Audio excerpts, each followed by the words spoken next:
एक ही पद गाएंगे, उसकी महिमा करो, बंधन टूट जाएंगे, मेरा यीशु मौजूद है। उसके बाद हम उत्तरवादी पाठ में गाएंगे।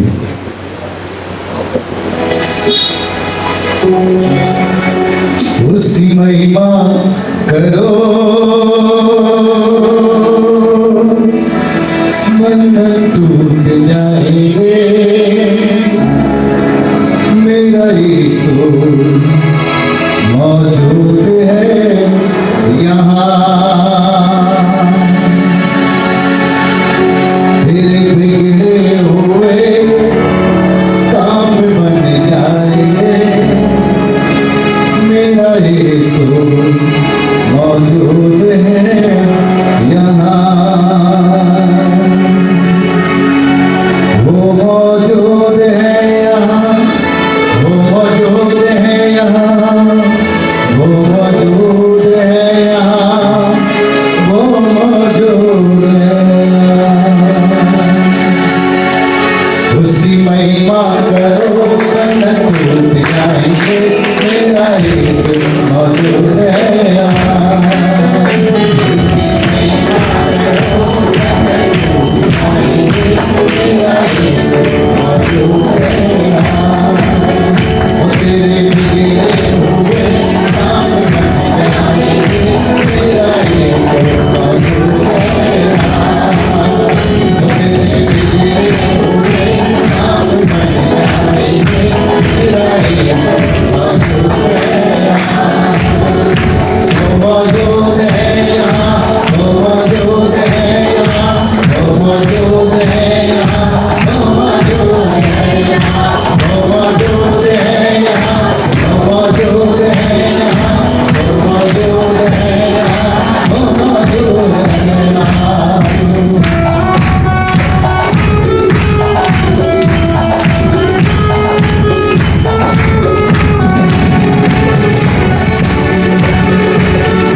भजन संहिता 113।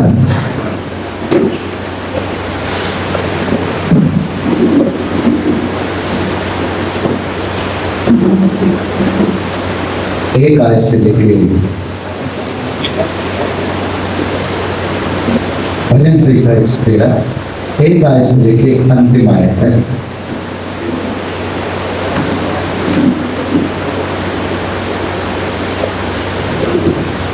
और इस समय शुभम आगे आएंगे और इस पाठ को उत्तरवादी रीति से शुभम राम डाले।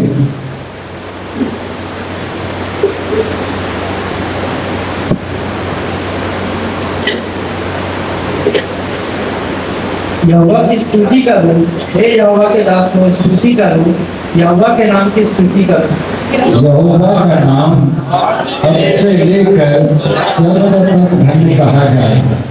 उदयांचल से लेकर अस्तांचल तक यहोवा का नाम स्तुति के योग्य है। यहोवा सारी जातियों के ऊपर महान है और उसकी महिमा आकाश से भी ऊंची है। हमारे परमेश्वर यहोवा के तुल्य कौन है? वह तो ऊंचे पर विराजमान है और आकाश और पृथ्वी पर भी दृष्टि करने के लिए झुकता है। वह कंगालों को मिट्टी से और दरिंदों को बुरे पद से उठाकर ऊंचा करता है कि उसको प्रधानों के संग अर्थात अपनी प्रजा के प्रधानों के संग बैठाए। वो भगवान को घर में लड़कों की आनंद करने वाली माता बनाता है। यहोवा की स्तुति करो। परमेश्वर चंद्र से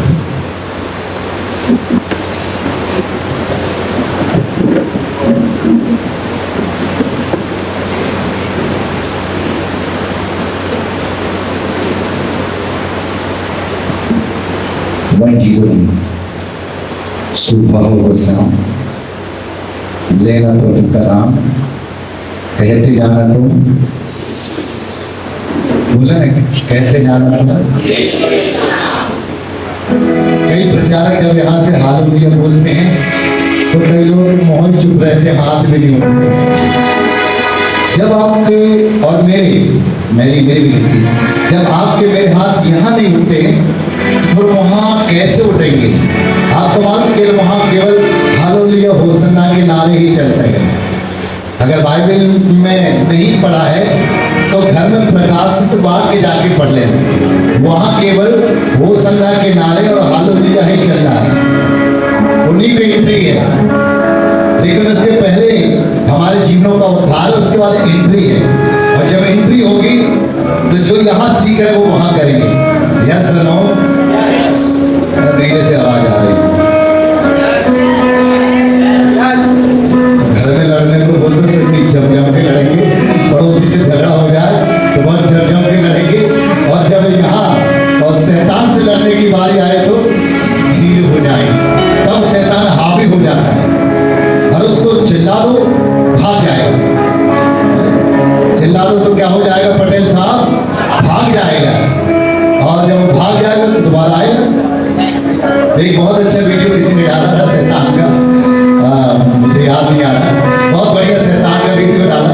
बेचारा शैतान वहां से उसको जगह नहीं मिली, उसको घर में भी जगह नहीं मिली और वो वहां से भाग निकला। आपके ग्रुप में डाला था, मैंने भी देखा, अच्छा डाला और डालने वाले के लिए प्रभु बहुत आशीष गीतों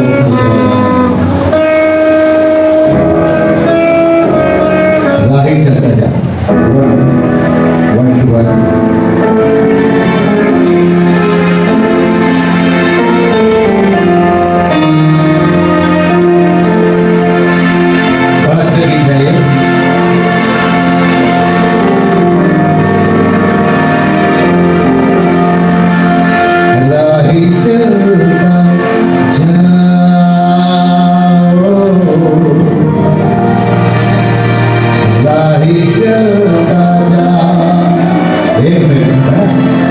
जहाँ प्रभु लिखा है वहाँ यीशु बोलना है।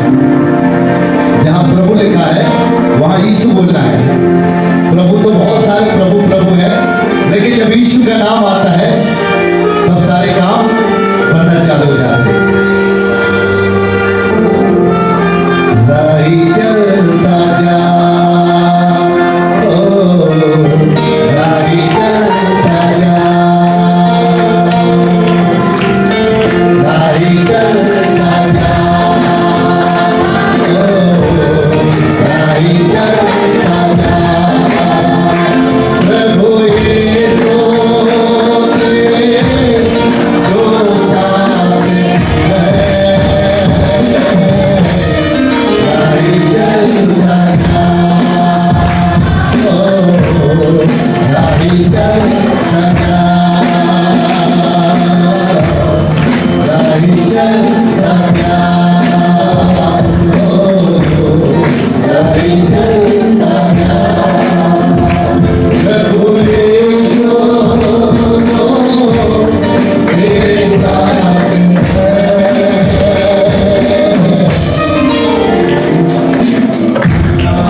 यही है वो रास्ता, ले जाएगा तो इसको मिलने दुनिया के रास्ते।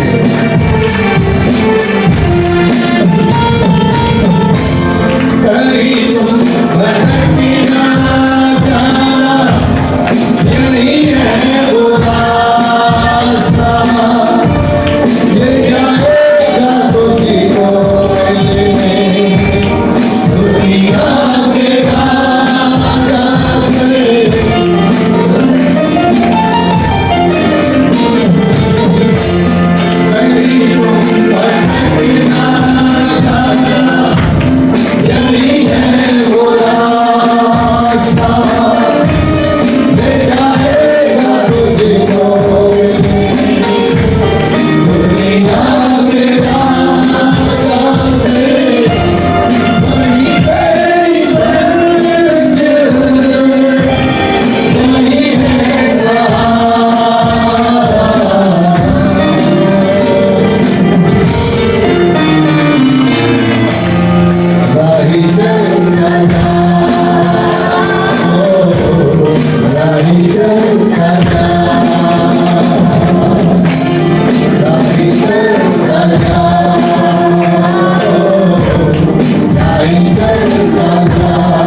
हमारे राहों में हमारे साथ साथ चलने वाला परमेश्वर है। हालेलुया। और उसकी महिमा में और गीत बोलेंगे।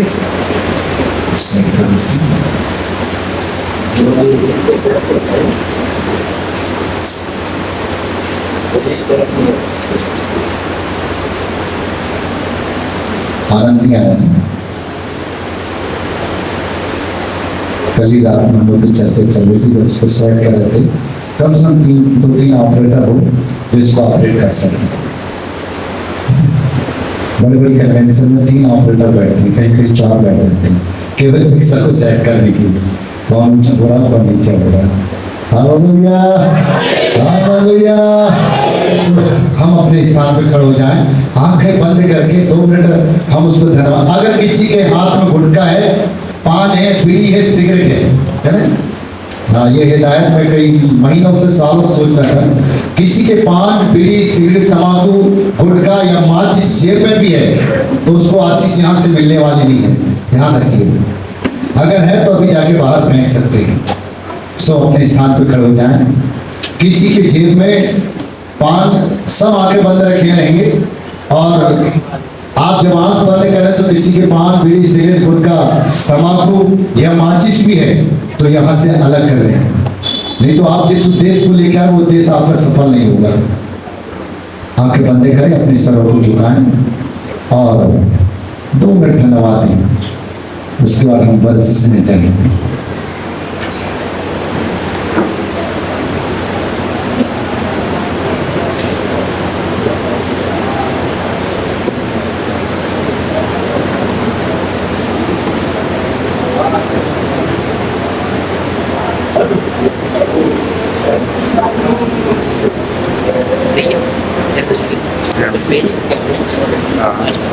आपकी आवाज नहीं आ रही, थोड़ी सी उसको महिमा दें।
धन्यवाद।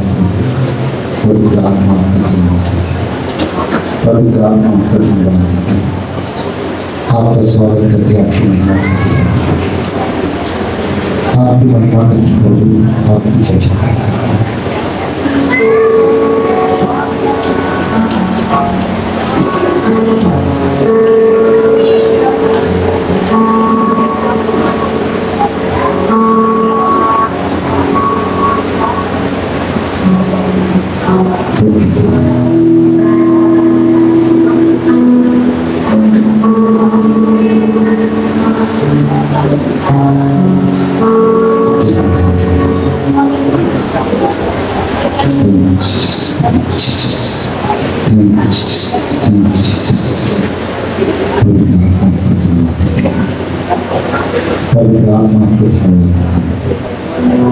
सामर्थ्य परमेश्वर आपकी जय करते हैं।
नहीं ओ दिल में तेरा नाम यीशु तेरे सिवा कोई नहीं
तेरी आराधना हम करते हैं, पूरे दिल से और मन से तेरी महिमा गाते हैं और हम ये कहते दिल से कहते कि हम तेरे ही हैं, तेरे ही, तेरे ही, तेरे ही हैं प्रभु, केवल तू है।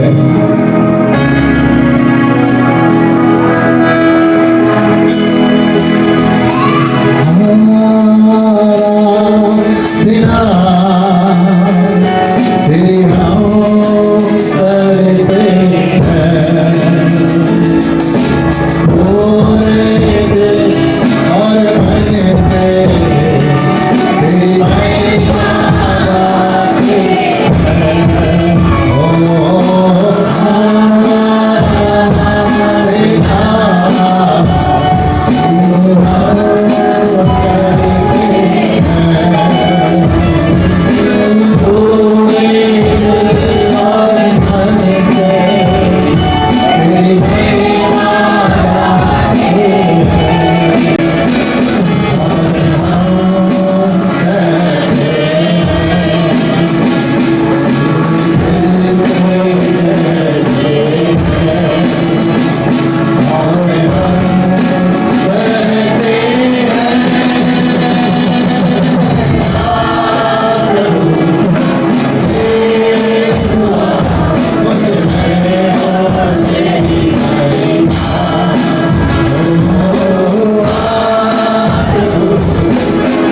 वचन में जाने से पहले हम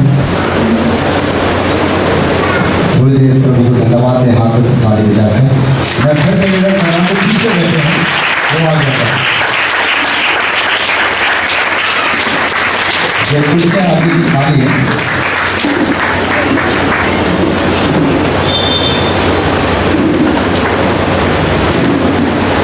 साधना इसको मतलब पीछे कर दे, साउंड सिस्टम ये सारा समझते हैं। जो कुर्सी खाली है ये बहन जी आगे कुर्सी भर देंगे।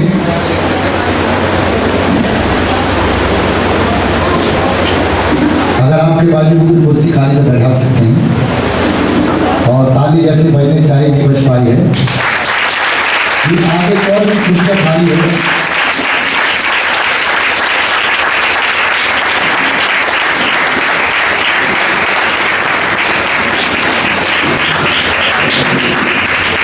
हर हफ्ते अब 2-3 दिन लगातार कुर्सियों के लिए बैठने के लिए लेकर दूंगा मैं ग्रुप में। पास्टर परेशान होता है जब कलीसिया को बुलाता है आगे, सो कलीसिया का दायित्व होता है।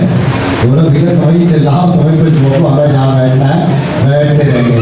क्यों मोहित भैया तुम कुछ भी चिल्लाओ, हमें जहाँ बैठना बैठते रहेंगे। बीच वाले परेशान हो जाते हैं जब कुर्सियाँ बार बार लगती आवाज़ें आती हैं, लेकिन ये नहीं देखते कुर्सियाँ बहुत सी खाली पड़ी रहती आगे। जय मसीह की। सो ज़्यादा समय ना लेते हुए मैं आमंत्रित करूँगा श्रीमती सलोनी पाखरे के लिए। आज उनके द्वारा हम लोग संदेश सुनेंगे और प्रभु को इस कलीसिया में बहुत से इस्तेमाल करें। और जब वो आती तो उनका हम तालियों के द्वारा स्वागत भी कर सकते हैं।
परमेश्वर का आत्मा मुझसे बोला कि 2 मिनट कुछ बात यहाँ पर कह दो।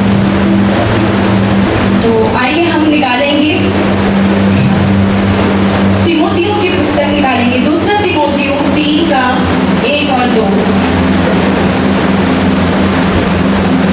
बाइबल क्या बताती है कि अंत के दिनों में कैसे पाप होंगे जो बहुत खतरनाक होंगे, ऐसे पाप जो हमें परमेश्वर से दूर कर देगा, परमेश्वर के स्वर्ग के राज्य से वंचित कर देगा हमें।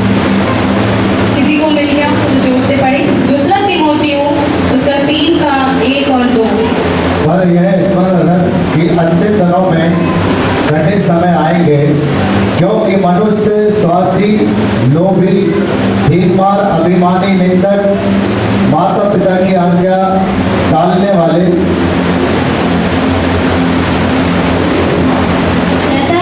अपवित्र, दया रहित, क्षमा रहित, दोष लगाने वाले, असंयमी, कठोर, भले के बैरी, विश्वासघाती, भीड़, घमंडी और परमेश्वर के नहीं वरन सुख विलास की चाहने वाले होंगे। Praise the Lord. बस यहीं पे। या दूसरा तिमोथियों 3 का 1 और 2 में तिमोथी क्या बोल रहा है कि अंत के दिनों में ऐसे ऐसे पाप होने वाले हैं जो हमें परमेश्वर के राज्य से वंचित कर देगा।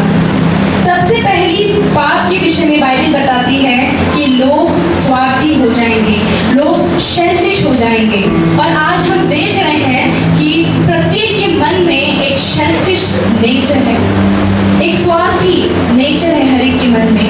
लोग अपने बारे में पहले सोचना शुरू कर चुके हैं, उसके बाद दूसरा, पहले मेरा परिवार, उसके बाद वो दूसरे के परिवार के बारे में सोचेगा। पहले मैं, लोग मुझे पहचाने फेसबुक में, लोग इंस्टाग्राम में मुझे सबसे ज्यादा फॉलो करें, लोग मेरी तस्वीर को देखें। लोग आपको पता है आजकल कितनी फोटो हम खींचते हैं, एक नहीं उसी कपड़ों में हम लोग 10 फोटो तो निकाल देंगे और उसको हम डाल देंगे फेसबुक में, हम उसको इंस्टाग्राम में डाल देंगे और बार बार हमारा मन विचलित होगा उसको खोल कर देखने का कि कितने लाइक्स आए मुझे, यूट्यूब पे मुझे कितने सब्सक्राइबर आए, कितने मुझे लाइक्स मिले, कहाँ तक मेरा वीडियो शेयर हुआ है, लोग कितना मेरा रील्स देख रहे हैं। लोग इस चीज में डूब गए हैं। ये स्वार्थी नेचर परमेश्वर से हमें वंचित कर दे रहा है। हम अब परमेश्वर के बारे में नहीं, अब अपने बारे में सोच रहे हैं। हम अब परमेश्वर को दिखाना छोड़ दिए अपनी जिंदगी में, हम अपने आप को दिखा रहे हैं, हम अपने कपड़ों को दिखा रहे हैं, हम अपने नाम को दिखा रहे हैं। मैं बहुत अच्छी हूँ, मैं बहुत सुंदर हूँ, ये हम दिखा रहे हैं लोगों को। लोग परमेश्वर को जाने, परमेश्वर की महिमा मुझ में देखे, इस बात से हम बहुत दूर हो चुकी हैं। मैं ये क्रिश्चियंस की बात कर रही हूँ, क्योंकि 100 में 90% लोग आज इन पापों में कहीं ना कहीं डूबे हुए हैं। बस 10% लोग हैं जो प्रार्थना दुआ में लगे हैं, जो चाहते हैं कि मैं प्रभु के लिए कुछ करूं, मेरा इस्तेमाल किया जाए, जो चाहते हैं परमेश्वर का बोझ को अपने हृदय में लेकर घूम रहे हैं, जो चाहते हैं कि मैं मसीह जीवन में बढ़ूं। लेकिन 90% लोग कहीं ना कहीं इन पापों से गुजर रहे हैं, लड़ रहे हैं प्रतिदिन। लेकिन वो जिंदा परमेश्वर के पास अगर हम जाएंगे, वो हमें इन पापों से छुटकारा देगा, इन समस्या से वो हमें छुटकारा देगा। यहाँ बताते हैं कि अंत के दिनों में लोग कैसे स्वार्थी बन जाएंगे। लोग बस अपने बारे में सोचेंगे, लोग अपने आप को अब दिखाना शुरू करेंगे। लेकिन बाइबल ये चाहती है कि हम ऑर्डिनरी बन के जिए। लोग चाहते, परमेश्वर ये चाहता है कि हम ऑर्डिनरी बन के जिए, ना कि एक्स्ट्रा ऑर्डिनरी। आपको पता है एक्स्ट्रा ऑर्डिनरी का मतलब क्या होता है? जब हम कहीं जाते तो अपने आप को ओवर शो करते हैं, हम इतना मतलब अपने आप को तैयार करते हैं, इतना वहाँ अपनी बातों को झाड़ने लगते हैं। ये चाहते हैं कि मेरे आसपास के लोग मुझे देखें, मुझे पहचाने, मेरी चर्चा हो, लोग ये चाहने लगते हैं। लेकिन यीशु मसीह के जीवन को अगर हम आप देख ले बाइबल में, तो वो एक ऑर्डिनरी बनकर, एक साधारण व्यक्ति बनकर इस संसार में जिया था। यीशु को कोई नहीं जानता था, 30 साल तक तो कोई उसको पहचानता ही नहीं था। वो एक कारपेंटर था, वो काम करता था, रात दिन मेहनत करता था, माँ की वो आज्ञाकारी था। लोग उसे, दुनिया उसको पहचानते नहीं थे कि कहाँ है यीशु, कौन है यीशु। जब उसने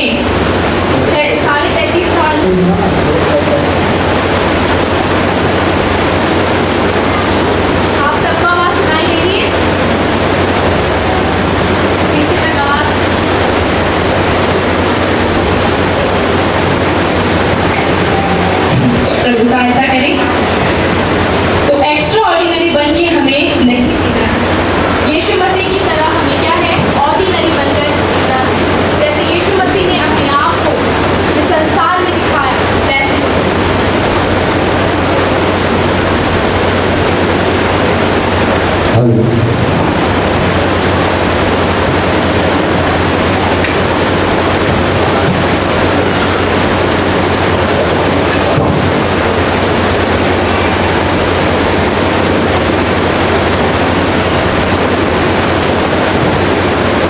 Praise the Lord। आवाज आ रही है आप सबको? कोई बात नहीं, ऐसा होता है कभी कभार, ऐसा होता है। चर्च में माइक है, इलेक्ट्रिक का काम है, कई बार इलेक्ट्रिक भी हमारा साथ नहीं देती, लेकिन परमेश्वर का धन्यवाद हो, वो हमारे साथ है, हमारी आवाज पहुंचेगी वहां तक। उसके बाद दूसरी बात, परमेश्वर क्या कहता है कि अंत के दिनों में लोग लोभी हो जाएंगे, धन के पीछे भागना शुरू कर देंगे। बाइबल ये बताती है कि तुम्हारे मन में लोभ का विचार नहीं आना चाहिए। बाइबल ये कहती है अंत के दिनों में लोग धन बटोरना शुरू कर देंगे। कैसे मैं धन प्राप्त करूं? गलत तरीके से धन प्राप्त किया जा रहा है। अब लोग धन बहुत तरीके से, किसी को मतलब ब्लैकमेल करके लोग पैसे कमा रहे हैं, लोग गलत तरीके से पैसे कमा रहे हैं, लोग लालच करके, चोरी करके, बाजारों में अपने कुछ मूल्य के पैसे को वो बहुत अधिक बढ़ाकर, इस तरीके से लोग अंत के दिनों में क्या कर रहे हैं? ज्यादा से ज्यादा धन के पीछे भाग रहे हैं। अब आप खुद ही देख लो कि शनिवार तक हम पूरा बिजी रहते हैं, फिर रविवार को भी हम क्या करते हैं? अपने आप को व्यस्त कर देते हैं ताकि हम कुछ और पैसा कमा लें। लोग शुरू में तो बहुत आते हैं चर्च, उसके बाद लास्ट में आप देखें कि जैसे जैसे परमेश्वर को आशीष देना शुरू कर देता है, लोग कलीसिया आना बंद कर देते हैं, क्योंकि अब वो किसके पीछे भाग रहा है? उसके मन में अब लालच आ गया है, उसको अब और पैसा चाहिए, वो और कमाना शुरू कर देता है। वो अब और परमेश्वर की उसको जरूरत नहीं है, वो पैसों से ही सब कुछ कमा लेगा, पैसों से ही वो अपनी सेहत ठीक कर लेगा, पैसों से ही वो एंजॉय कर लेगा, बहुत अच्छी लाइफस्टाइल वो जी रहा है, उसको परमेश्वर की जरूरत नहीं है। अंत के दिनों में लोग ये सोच रहे हैं कैसा मेरा बच्चा को मैं अब्रॉड भेजूं, कैसे मैं दूसरे कंट्री में उसको पढ़ने के लिए, उसको कमाई करने के लिए मैं भेजूं। लेकिन अब ये नहीं सोचा जा रहा कि ये बच्चे मेरे बच्चे परमेश्वर के राज्य के लिए इस्तेमाल हो। परमेश्वर ने मेरे बच्चे को इस जगह पे रखा है, इस एरिया में रखा है, मेरा बच्चा यही फलवंत होना चाहिए, मेरा बच्चा यही आशीषित होना चाहिए, वो यही परमेश्वर के लिए पढ़ेगा, वो यही सक्सेस प्राप्त करेगा। लेकिन लोगों के मन में अब क्या है? मेरा बच्चा पढ़ लिख के अब बड़ा बने, नौकरी करे, पैसा कमाए। लोगों के मन में पैसों का बहुत लालच आ गया, बहुत भूख आ गया है। अब लोग अपनी सैलरी में क्या है? संतुष्ट नहीं है, अब उनको और चाहिए। अब इन पैसों से गुजारा नहीं हो रहा, प्रभु मुझे और ब्लेस कर, मुझे और आशीष दे, अब मुझे दूसरी और गाड़ी चाहिए, मुझे दूसरा मकान चाहिए प्रभु, मुझे और दूसरे कपड़े चाहिए प्रभु। तो इतना भाग रहे हैं पैसों के पीछे। कई बार पैसों के पीछे भागते भागते लोग परमेश्वर के पीछे भागना छोड़ चुके हैं। कई बार खजानों में तो इतना धन है, बैंक में तो इतना धन है, लेकिन लोग उससे संतुष्ट नहीं हैं। लोगों को क्या चाहिए? मैं बस और कमाऊं, मैं और अच्छी लाइफस्टाइल जीऊं। लेकिन धन से आप स्वर्ग को खरीद नहीं सकते। स्वर्ग जाना है तो आपको परमेश्वर के पीछे चलना पड़ेगा, इस लालच को परमेश्वर के लिए छोड़ना पड़ेगा। Hallelujah, praise the Lord. तो नहीं रहे आप लोग? पहली चीज मैंने क्या बताई आपको कि लोग क्या होंगे? स्वार्थी होंगे। दूसरी बात, लोभी होंगे। ये दो चीज हमें परमेश्वर के राज्य में जाने से रोक सकती है। तीसरी बात, परमेश्वर क्या कहता है कि लोग बीमार होंगे, मतलब लोग डींग मारेंगे, ब्लास्ट मेकर इंग्लिश में बोलते हैं। लोग बहुत अपनी बड़ाई करेंगे, बहुत यहाँ वहाँ की बातें घुमा घुमा कर कहेंगे, अरे मैं तो वहाँ जाने वाला हूँ, अरे मेरी तो नौकरी लगने वाली है, अरे अब तो देखो 1 महीने में अब कितनी, अब मेरे को सैलरी आने वाली है। इतनी बड़ी बड़ी बातें लोग करने लगे, लोग इतनी हवा में बातें छोड़ रहे हैं, इतनी बातें अपनी प्रशंसा कर रहे हैं लोग जाकर। जो होने वाला नहीं है, हम कल के बारे में हम जानते ही नहीं है। परमेश्वर ने हमें तो कल का, परमेश्वर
मिलकर न्याय करेंगे।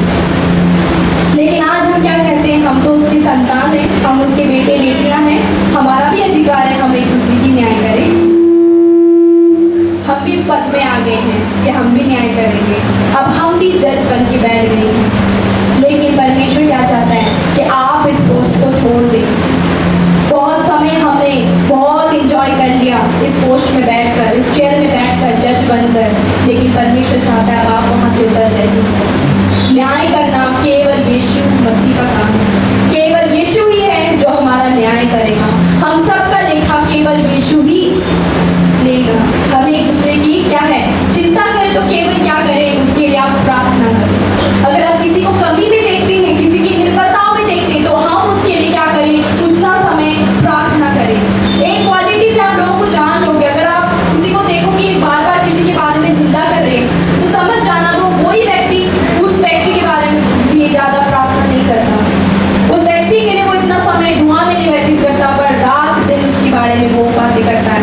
भजन संगीता में दाऊद ने क्या कहा कि पापियों के विषय में तुम कुड़कुड़ाना मत। पापी लोग का काम है, वो पाप करेंगे, वो परमेश्वर को इतना नहीं जान पाएंगे, लेकिन हमारा काम क्या है कि हम उनके लिए प्रार्थना करें। क्या आप सभी लोग अपने हाथों को ऊपर उठा सकते हैं? पत्थर लीजिए अपने हाथों में, समझिए पत्थर मारिए, फेंकिए, फेंक रहे हैं, मारिए। जैसे आपके सामने व्यभिचार लेडीज खड़ी है, मान लो कोई पापी खड़ी है जिसको आप पसंद नहीं करते, वो व्यक्ति खड़ा है, आप मारिए, मार सकते हैं पत्थर से? नहीं मार सकते, फेंक दीजिए। फरीसी लोगों को यीशु मसीह ने कहा, क्या कहा, मार के दिखाओ इसको, पत्थर मारो इसको। क्या आप लोग पाप नहीं किए? क्या आप में से कोई धार्मिक है? लेकिन फरीसियों में से किसी ने भी उस व्यभिचारिणी स्त्री के ऊपर में पत्थर नहीं फेंका। वो यहाँ तक तो उठाए, लेकिन वो फेंक नहीं पाए। क्यों नहीं फेंक पाए? क्योंकि उनमें भी कमी थी, उनमें भी कमी थी। पत्थर फेंकना छोड़ दीजिए। यीशु ने लिख दिया फॉरगिवन, माफ। हमें भी क्या लिखना है? माफ। अपने दिल से माफ कर दीजिए उस व्यक्ति को, उस बेटे को, बेटियों को जिसके प्रति आपके भीतर में नफरत है। आप परेशान हैं उस व्यक्ति के लिए, तो आप उसको क्षमा कर दीजिए, पत्थर ना फेंके। आज ही पत्थर को फेंक दीजिए। परमेश्वर चाहता है कि आप लोग इस बदली से उतर जाएं। मैं आपको एक बात बताऊं, अगले 1 महीने तक आप अपने मुंह को बंद करके रखना। 30 दिन अपनी जुबान को बंद रखना किसी की निंदा करने से, आपकी आदत बदल जाएगी। केवल आपके मुख से निकले तो केवल परमेश्वर का धन्यवाद निकले। अगर किसी के मन में कुछ बात आ रही, मन में मुंह बंद करके रखो पूरे दिन। एक दिन आपको तकलीफ होगी कि मैं बोल क्यों नहीं पा रहा हूँ, अरे कुछ तो बोलना ही, कुछ निकलने वाला है। लेकिन ये प्रैक्टिस करना आप जाकर, आज खासकर लेडीज लोग के लिए बोल रही हूँ, खासकर जेंट्स तो बहुत अच्छे हैं, वो तो बिजी रहते हैं सारा दिन काम में, इतनी निकलती बातें किससे करें। लेकिन लेडीजों के पास बहुत वक्त रहता है, काम के साथ भी बहुत वक्त रहता है।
को लेकर, अपने पैसों को लेकर बहुत घमंड करते हैं। आप उनसे 5 मिनट बैठ जाओ बातें करने के लिए, आप उनका पूरा वो आपको हिस्ट्री बता देगा, वो पूरा अपना इतिहास बता देगा, अपने घर के बारे में बताना शुरू कर देगा। वो मेरे पास इतनी गाड़ियाँ हैं, इतने पैसे हैं, मैं यहाँ काम करता हूँ, मेरे पास इतनी सुंदर वाइफ है, मेरे पास 2 छोटे-छोटे बच्चे बड़े टैलेंटेड हैं, बहुत अच्छे हैं। आपको पता है यूट्यूब में मेरे को कितने सब्सक्राइबर हैं, कितने लोग मुझे लाइक करते हैं, शहर में मुझे बड़ा जानते हैं लोगों के मुंह में आजकल ऐसी बातें होती हैं। आप वहाँ से कोशिश कीजिए, उठ के चले जाइए, उठकर चले जाइए। घमंड करना परमेश्वर नहीं चाहता। घमंड की पहचान परमेश्वर के बच्चों में पाई नहीं जानी चाहिए, बहुत खतरनाक है। घमंड करना बहुत खतरनाक है। घमंड आपको तबाह कर देगा, आपको मृत्यु के रास्ते की ओर ले जाएगा। घमंड आपको इतना बुरा बना देगा कि जितनी आशीषें आपके पास है वो प्रभु सब ले लेगा, वापस आपके हाथ से छूट जाएगी। लेकिन कोशिश कीजिए आप घमंड ना करें, अपने बारे में इतना लोगों को बताएं ना। हम कोशिश करें, हम अपने जीवन में प्रतिदिन हम परमेश्वर के बारे में बताएं। अगर हम ऑफिस में बैठते हैं अपने दोस्त भाइयों के साथ, हम परमेश्वर के बारे में बातचीत करें, अपने परमेश्वर की पहचान को दें। हम अपने रिश्तेदार के साथ बैठते हैं, हम परमेश्वर को शेयर करें। जब हम कहीं जाते हैं तो कोशिश कीजिए अपने साथ यीशु को लेकर जाइए, यीशु की पहचान वहाँ दीजिए। लेकिन हम अपने बारे में बताएंगे, अपनी चीजों के बारे में बताएंगे तो कोई लाभ नहीं है, वो लोग बचाया नहीं जाएगा। लेकिन एक घमंड हमारे जीवन में नहीं होना चाहिए। बाइबल कहती है, 5वीं चीज बाइबल क्या बताती है कि अनाज्ञाकारिता। माता पिता के विरुद्ध क्या है, लोग अनाज्ञाकारिता के पीछे हो जाएंगे। बहुत से लोग आज ये सोचने लगे कि मैं, मेरी पत्नी, मेरा पति, मेरे दोनों बच्चे, यही परिवार है, इतनी तक परिवार है। लेकिन बाइबल पता है क्या कहती है, परिवार मतलब क्या होता है, सारे लोग आते हैं उसमें। आपका पति, आपकी पत्नी, आपके पति के माता पिता, आपके बच्चे, आपके पति के भाई, उसके ताऊ, उसके चाचा, उसके चाची, उसके बुआ, आपके ननद, ये एक परिवार है, ये एक परिवार है। लेकिन आजकल के टाइम पे लोग क्या होने लगे, सेपरेट होने लगे। लोगों ने अपने माता पिता को छोड़ दिया है, उनके साथ रहना छोड़ दिया है। आने वाले 10 सालों में आप ये बात देखेंगे कि बहुत सारे माता पिता अकेले होंगे, वो अकेले खाना बनाकर खाएंगे। बहुत सारी शादियों में माता पिता नहीं रहेंगे, बच्चे अपनी मर्जी से शादी करेंगे। बहुत सारे बच्चे जिनको आप बहुत प्यार से पाल पोस कर बड़ा कर रहे हो, इनके मुंह से आपको बहुत गाली, बहुत नफरत की बातें आपको सुनने में मिलेगी। आने वाले दिनों में ऐसा ही होगा, बहुत सारे लोग सेपरेट हो जाएंगे, अलग हो जाएंगे। शादी हुई, लोग अलग खाने लगेंगे। अब मुझे माता पिता की जरूरत ही नहीं है, इतने समय तक तो था, अब मुझे नहीं रहना, अब उनकी जरूरत नहीं है, बस मैं, मेरी पत्नी, मेरे दोनों बच्चे, यही मेरा परिवार है। लेकिन आपको पता है, एक जो लड़की होती है उसको बहुत कैरेक्टर निभाना पड़ता है। वो एक बेटी है अपने घर में, वो एक बहू है अपने सास ससुर के घर में, वही एक किसी की ननद भी है, वही बेटी किसी की पत्नी भी है। तो एक स्त्री को बहुत सोच समझ कर अपने घर को निभाना है, चलाना है, बहुत सोच समझ कर। लेकिन आजकल क्या है, बहुत सी चीज बुराई से ही क्या हो जाती है, परिवार टूटना शुरू कर देते हैं। कई स्त्रियां ऐसी होती कि ऑफिस से उनके पति बस आए लेके बैठे पास में, आपने पूरे दिन भर की कथा कहानी उनको सुनाना शुरू कर दिया, पूरी इसकी उसकी बातें, क्या हुआ पूरा दिन, इसने ऐसा किया, उसने वैसा किया, पड़ोसी ने दीवार के लिए झगड़ा किया, लड़ाई किया, पता है तुम्हारे भाई ने ऐसा बोला, तुम्हारी बहन ने ऐसा बोला, बस उनको बोलना शुरू कर देते हैं। आपको पता है इससे परिवार टूट जाता है। कोशिश कीजिए कि हम अपने परिवार को तोड़े ना, हम प्रार्थना करें, हम जोड़ कर रखें एक दूसरे को। बाइबल कहती है अंत के दिनों में क्या है, नहीं होगी। वही माता जिसके लिए आप रोते थे एक समय में, आपको उनकी जरूरत थी, बहुत रोते थे, खाने के लिए भी मम्मी चाहिए, पीने के लिए भी मम्मी चाहिए। आज मैं मेरे बेटे को देखती हूँ, मेरे बिना रह नहीं पाता। कई बार मैं बोलती मैं देखूंगी फ्यूचर में, भविष्य में मैं देखती हूँ, ऐसा ही होता है। ये छोटा बच्चा एक समय में आप सोचो कि आप अपने माँ के बिना नहीं रह पाते थे, थोड़ा दूर चले गए आप रोना शुरू कर देते थे, लेकिन आज आप रह पा रहे हो। आज आपको उस माँ की जरूरत नहीं जिसने आपके दुखी समय में आपके मुंह में खाना दिया, बीमार थे खाना खिलाया, रात दिन जग के उसको पाला, उसको बड़ा किया, अच्छा उसको पहनाया, अच्छा खिलाया, डॉक्टर के पीछे पापा लेके भागते गए, इतनी रात दिन मेहनत की ताकि मेरा बच्चे को, मेरी पत्नी, मेरा परिवार अच्छे से खाए पिए रहे। आज आपको उस माता पिता की जरूरत नहीं। आज वो माता पिता आपके लिए बुरे बन गए हैं। वही माता पिता की बात आपको आज कड़वी लग रही है। आपको पता है यीशु मसीह ने मृत्यु तक अपनी माँ का, मरियम का साथ नहीं छोड़ा। जब वो क्रूस पर चला गया तब हम जानते हैं कि उसने यूहन्ना को बोला कि ये अब से तेरा क्या है, माँ है, ये आपका बेटा है, ये तेरी माँ है। मतलब वो क्या कहना चाहता था कि मैं अब जा रहा हूँ, मरियम को तू संभालना, मेरी माँ को तू संभालना। मृत्यु तक यीशु मसीह ने अपनी माँ का साथ नहीं छोड़ा। हर जगह हम देखते हैं तो माँ और बेटा साथ ही साथ चलते हुए नजर आ रहा है। माँ और बेटा हर जगह पे है, शादी के घर में भी माँ है, जब प्रभु काम कर रहे हैं वहां पे भी माँ मौजूद है, जब प्रभु चल रहे भीड़ में जा रहे, जगह जगह घूम रहे, वहां पर भी माँ उसके साथ है। मृत्यु तक, क्रूस की मृत्यु तक भी वहां पर भी माँ और बेटे साथ है। लेकिन अब हम क्या कहते हैं, मुझे इनकी जरूरत नहीं है, मुझे इस घर में नहीं रहना, अब मैं दूसरा मकान बनाना है, मुझे वो प्रॉपर्टी चाहिए, पापा मुझे वो घर दिला दीजिए, अब नहीं जरूरत मुझे। मैंने कई परिवार को ऐसे ही टूटते हुए देखा है। लेकिन हम प्रभु के लोग हैं, कैसा भी परेशानी शैतान लाएगा आपके घर पे, आपको प्रार्थना करना है। माँ बाप से शिकायत है, प्रार्थना कीजिए उनके लिए। माता पिता आपको शिकायत है, आप प्रार्थना कीजिए अपने बेटे बेटियों के लिए, ताकि परिवार टूटे ना। आपको पता है ये गॉस्पेल है आने वाले फ्यूचर के लिए। बहुत से माता पिता यहाँ होंगे बैठे जिनके कोई नहीं है, सब छोड़ के चले गए। क्या कहेंगे पता है, ये वो यीशु के लोग हैं, अरे देखो इनका पूरा परिवार इकट्ठे है, तो रोएंगे। इसी से वो जानेंगे कि इनका खुदा जो इनको जोड़े रखा है आज तक, इनके खुदा में कितना प्यार है, इस परिवार में कितना प्यार है। लोग इस तरीके से यीशु को पहचानेंगे। कोशिश कीजिए हम बच्चे अपने माता पिता के लिए प्रार्थना करें, और माता पिता आप भी बोझ उठाकर अपने बच्चों के लिए प्रार्थना कीजिए,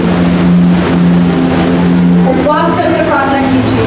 मसीह जीवन में अभी उपवास बहुत कम हो गया है, खत्म हो गया एक तरफ से, क्योंकि इतने प्रकार का खाना अभी आ गया है, इतना खाना ही बाप रे। जब आप फोन में जाओगे तो इतना रेसिपी आप ढूंढ लो, आपको एक खाने का एक चीज से कितना आइटम बनना शुरू हो गया है। लोग अब उपवास रख नहीं पा रहे, वो तो बिना खाए रह ही नहीं सकते, भूख लगने लगती इतनी जल्दी। लेकिन कोशिश कीजिए, उपवास रखना हमें बहुत जरूरी है, बहुत जरूरी। आप हफ्ता में कोई भी एक दिन उपवास रखिए अपने परिवार के लिए, अपनी परिस्थिति के लिए, क्योंकि आपसे बेहतर आपकी पूरी परिस्थिति के लिए कोई और व्यक्ति प्रार्थना नहीं करेगा। वो फीलिंग्स के साथ आप प्रार्थना कर सकते हो अपनी परिस्थिति के लिए, लेकिन हमें क्या करना पड़ेगा, प्रार्थना में अपना समय व्यतीत करना है, हमें उपवास रखना है। जब एक संसार का छोटा बच्चा छोड़ देता है खाना पीना, मेरे को नहीं खाना, मुझे नहीं, आज मैं पूरे दिन नहीं खाऊंगा जब तक पापा मुझे वो ना दिलाओ, तो वैसे ही है। आपका स्वर्ग के पिता भी क्या देखता है कि मेरे बेटे के भीतर में क्या है, बोझ है, वो बहुत दिन से परेशान है, तकलीफ में है, एक चिंता उसको परेशान करती है। प्रभु आपके लिए मार्ग खोलेगा, लेकिन आपको क्या करना है, उपवास रखना है। कई बार कुछ दुष्ट शक्तियां, दुष्ट आत्मा ऐसी पावरफुल होती कि वो बिना उपवास के नहीं जाती, बाइबल कहती है। चेले कई जगह पे गए तो यीशु ने उनको कहा कि ये ऐसी दुष्ट आत्मा है कुछ जो बिना उपवास के नहीं जाएगी। तो आपको प्रार्थना करना है, दुष्ट आत्मा से लड़ना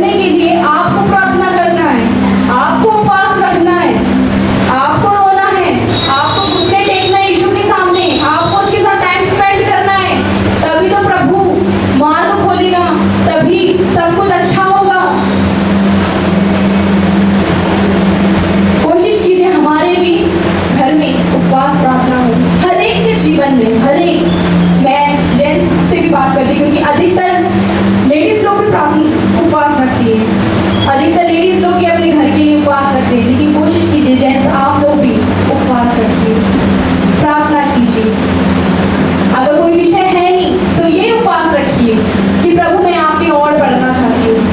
मेरा उपवास यही रहता है कि प्रभु मैं आपके और करीब होना चाहती हूँ। मैं बीते हफ्ते जितने करीब थी उससे और करीब मुझे आपके होना है। आप इस विषय के लिए उपवास कर सकते हैं। छठी चीज बाइबल क्या बताती है कि लोग थैंकफुल हार्ट नहीं होंगे।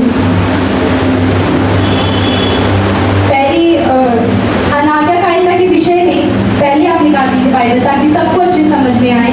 पहला तिमोथियों 5:8 पढ़ेंगे। पहला तिमोथियों 5:8। पर यदि कोई अपनों की और निज करके अपने घराने की चिंता ना करे तो वह विश्वास से मुकर गया है और अविश्वासी से भी बुरा बन गया है। Praise the Lord, hallelujah. जोर से पढ़ना बहन, जो भी पढ़ रहे हैं सबको सुनाइए। पर यदि कोई अपनों की और निज करके अपने घराने की चिंता ना करे तो वह विश्वास से मुकर गया है और अविश्वासी से भी बुरा बन गया है। Praise the Lord. बाइबल क्या कहती है? वो अविश्वासी से भी बहुत बुरा बन गया है। विश्वास में तो है लेकिन अब अपनी रिस्पॉन्सिबिलिटी से हाथ धो रहे हैं। अब मुझे ये काम नहीं करना, अब मुझे साथ नहीं रहना, अब मुझे बहुत दूर चले जाना है, अब मुझे अकेले खाना है, मुझे अकेले घूमना है, अकेले रहना है अपने बीवी के साथ, अपने बच्चों के साथ। बाइबल कहती है वो अविश्वासी से भी बुरा बन गया है। जब हम अपनी रिस्पॉन्सिबिलिटी को छोड़ देते हैं, एक बेटा अगर अपनी रिस्पॉन्सिबिलिटी को छोड़ देगा तो वो क्या है? अविश्वासी से भी बुरा बन गया है, बाइबल कहती है। सातवीं चीज हम पढ़ेंगे थैंकफुल हार्टनेस के बारे में। लोग अंत के दिनों में क्या हो गए? धन्यवादी बनना छोड़ दिए। अब उनके भीतर में वो धन्यवादी रहा नहीं, अब उसके भीतर में क्या है? केवल शिकायत है। आप देखना 30 साल 20 साल तक आप जिसके साथ इतनी अच्छे रिलेशनशिप में थे, एक इंसिडेंट के कारण वो रिश्ता टूट गया। बस एक बात के लिए रिश्ता टूट जा रहा है। लेकिन इतने दिन, इतने साल जो आपने गुजारे साथ, इतने साल आप भाई भाई एक साथ थे, इतने साल आप पति पत्नी एक साथ थे, अब एक इंसिडेंट से आप एक दूसरे को छोड़ रहे हैं। लोगों के भीतर में अब धन्यवादी हृदय नहीं है। वो धन्यवाद का नेचर, वो पॉजिटिव चीजों को याद करने का नेचर छूट चुका है। आपको पता है शैतान का यही बड़ा प्लान है कि आपके रिलेशन के बीच में कुछ एक चीज, कोई एक इंसिडेंट बनाएंगे, कोई एक सिचुएशन वो क्रिएट करेगा जिससे आपके भीतर में गुस्सा आएगा, गुस्से के बाद आप बहस करना शुरू करोगे, नफरत आएगा, अब आपको एक दूसरे की जरूरत है, अब आप एक दूसरे से अलग हो जाओगे। आप जिनकी भी साथ है आप उनके लिए धन्यवाद दीजिए। कई बार ऐसा ही हो रहा है, कई घरों में ऐसा ही हो रहा है कि धन्यवादी नहीं, एक दूसरे के प्रति धन्यवादी नहीं, वाइफ धन्यवादी नहीं, हस्बैंड वाइफ के प्रति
मांगते रह जाते हैं, माफ कर दीजिए, माफ कर दीजिए। अरे आपने अपने दिल में इतना पत्थर रखते कि आप माफी नहीं करोगे। कुछ लोगों के मुंह में ऐसे दिखाते, मैं माफी नहीं कर पा रहा उसको। आपको पता है ये बात शैतान की ओर से, ये जो बात है मैं माफी नहीं कर पा रहा, ये कौन करता है? ये शैतान है। शैतान का ये काम है। अभी भी रात दिन शैतान वही यीशु के पास जाता है और हमारे लिए, आपके लिए क्या करता है? दोष लगाता है। वो एक दूसरे के ऊपर दोष लगाते हैं, वो हमारी शिकायत करता है वहां पर। ये सारे विचार शैतान की ओर से हैं। हमारे भीतर में क्षमा करना और प्यार करना और एक साथ इकट्ठे रहना बहुत जरूरी है। जहां आप मेल मिलाप के साथ रहेंगे उस बीच यीशु आपके साथ रहेगा। लेकिन जहां आप लोगों से सेपरेट होना शुरू हो जाएंगे, आप अकेले पड़ जाएंगे और शैतान आपको घेर लेगा, घेर लेगा। इसीलिए हम क्या करें? एक दूसरे के लिए प्रार्थना करें। कलीसिया अपने पास्टर के लिए, अपने लोगों के लिए, उनके परिवार के लिए आप लोग प्रार्थना करें। हम अपने परिवार के लिए, अपने भाई बहनों के, रिश्तेदारों के लिए प्रार्थना करें, अपने ऑफिस वालों के लिए प्रार्थना करें। अगर कोई चीज ऐसी है, कोई ऐसी इंसिडेंट्स है, तो फिर आप छोड़ना दें साथ निभाना। कई बार लोगों में इतना घमंड हो गया है कि बॉस ने अगर आपको कुछ चीज सुना दिया ना, मुझे नहीं करनी है नौकरी, अगले दिन आप छोड़ ही दो। एक बात के कारण आप जॉब छोड़ दोगे, एक बात के कारण आप लड़ने चले गए। अरे ऐसे कैसे बोला, अपने गैंग को तैयार करो, फिर चल अब उसके घर। ऐसे होता है ना, कुछ हंस रहे सामने, क्योंकि ऐसा होता है, हमें सुनने में मिलता है ऐसा। लेकिन बाइबल कहती है थैंकफुल नेचर हमारा होना चाहिए। परमेश्वर चाहता है कि हम धन्यवाद दें हर एक चीजों के लिए परमेश्वर का, छोटी से छोटी बातों के लिए, अपने रिश्तेदारों के लिए धन्यवाद दें। जो कुछ हुआ प्रभु धन्यवाद, ऐसा हुआ आपने मुझे सिखाया, मुझे समझाया, मुझे आगे बढ़ने में आप सहायता करें। आप प्रार्थना कीजिए। थैंकफुल नेचर कभी भी आपके अंदर से, धन्यवादी का स्वभाव आपके अंदर से कभी नहीं जाना चाहिए। एक दूसरे के धन्यवाद करिए। आज आप अपने माइंड में किसी के बारे में अगर आप सोच रहे हैं, धन्यवाद करेंगे प्रभु उस व्यक्ति के लिए, बहुत धन्यवाद प्रभु जो आज से इतने 2-3 साल पहले हुआ था, धन्यवाद। धन्यवाद वो समस्या आई थी, ऐसी परिस्थिति से मुझे गुजरना पड़ा, प्रभु आपका धन्यवाद। और लास्ट चीज मैं बोलूंगी, होलीनेस, पवित्रता चर्च से खत्म हो जाए। चर्च में अब पवित्रता खत्म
कर देंगे, अरे पास्टर ने ऐसा बोल दिया, परेशानी कैसे आ सकता है जब यीशु मेरे साथ है। आप उनके विरुद्ध में बोलना शुरू कर देंगे। तो पवित्रताएं धीरे धीरे चर्च से चली गई। धीरे धीरे आप प्रीचर फ्री लोगों की बातों के अकॉर्डिंग प्रचार करना शुरू कर चुके। धीरे धीरे जैसा लोग चाहते वैसे ही बोलूंगा, अगर ऐसा बोलूंगा नहीं ना तो लोग गुस्सा हो जाएंगे, लोग चर्च आना छोड़ देंगे, ऐसा हो गया। वर्शिप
परमेश्वर के पास लेके जाते हैं, प्रभु उसकी कमजोरी में उसको सामर्थ्य देता है और वही काम करना शुरू कर देता है।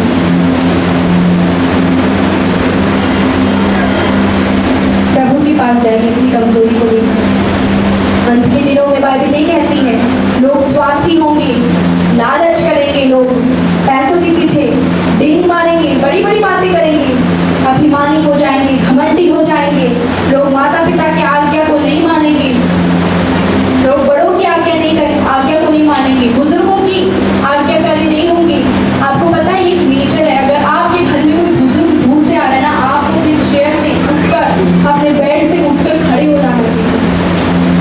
कई बार बुजुर्गों की अभी नहीं होती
अपनी बाइबल को खोलें।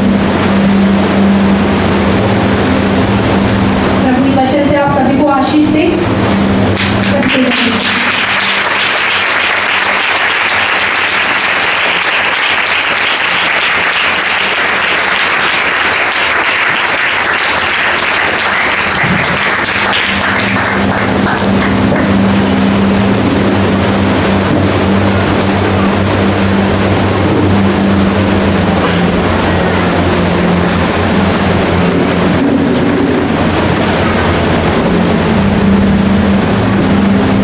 सुंदर कलाम के लिए प्रभु का धन्यवाद हो। और इस वचन के लिए हम प्रार्थना में जाएंगे।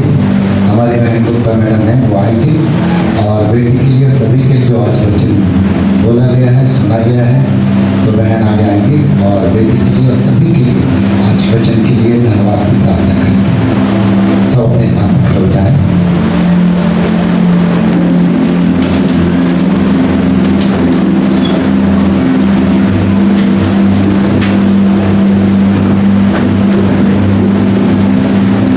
आइए सब आँखों को बंद करें, प्रार्थना करें। धन्यवाद धन्यवाद धन्यवाद देते परमेश्वर खुदा सुंदर कलाम के लिए, परमेश्वर सुंदर बातचीत के लिए हम धन्यवाद देते हैं परमेश्वर खुदा।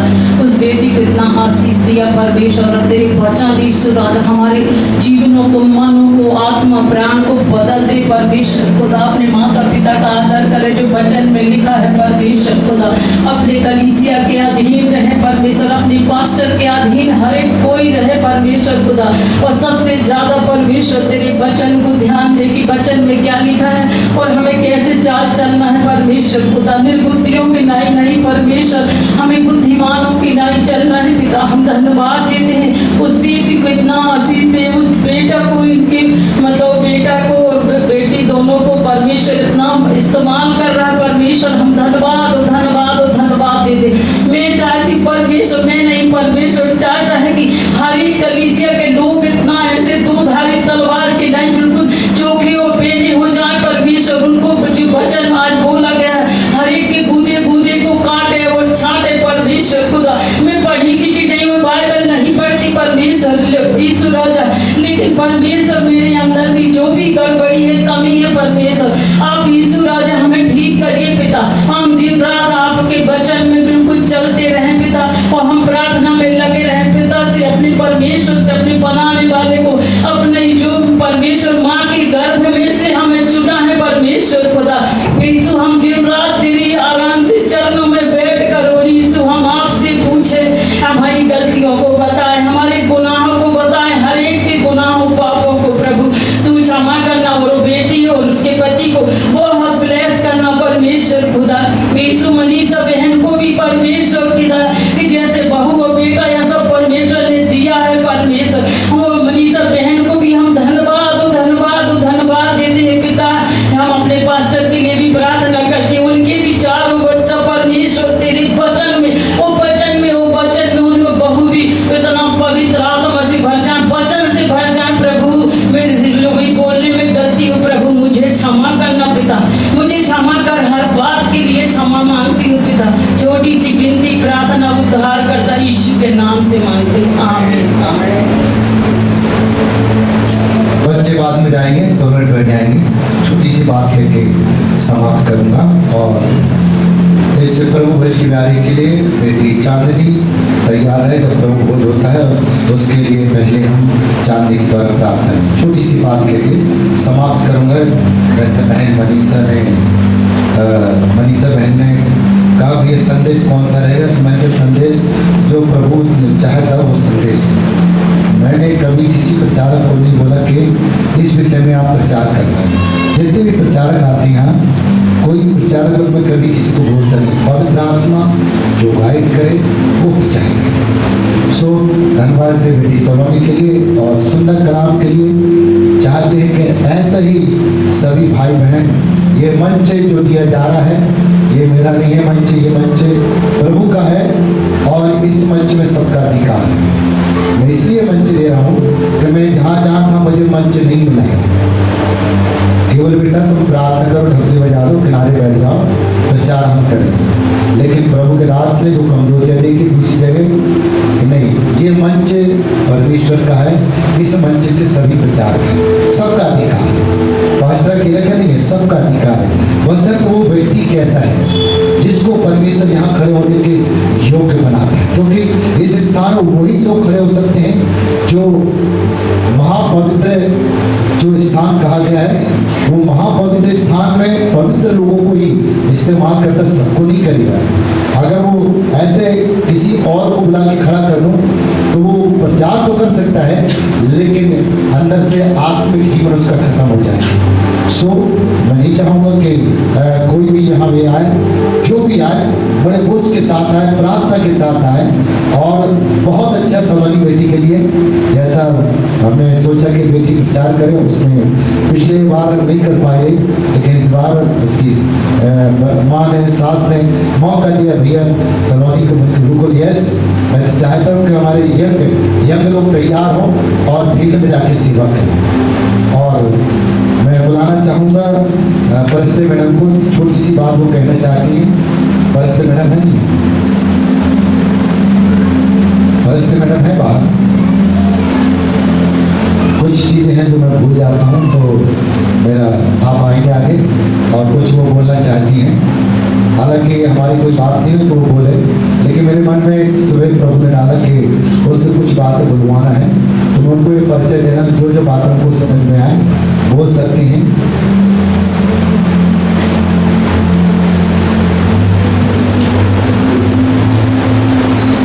हालेलुया। प्रभु यीशु मसीह के नाम में सभी को बहुत बहुत जय मसीह की। ये एक सूचना है, पास्टर साहब ने ग्रुप में बहुत पहले डाला था कि अक्टूबर में 2024 4 दिन की पास्टर लीडर सेमिनार के लिए प्रार्थना आयोजित है, तो उसके लिए सब लोग प्रार्थना करें।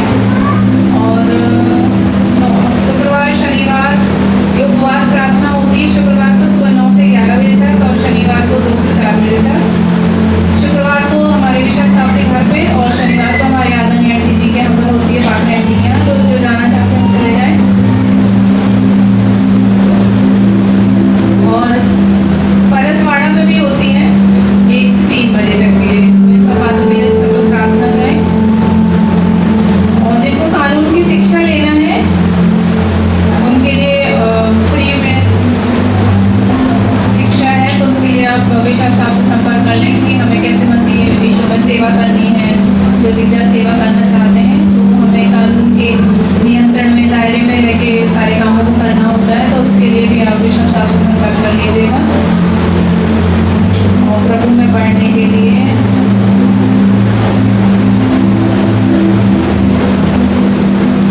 कानूनी शिक्षा को और जानने के लिए उसके लिए आप प्रार्थना कर सकते हैं, और भैया से संपर्क कर सकते हैं।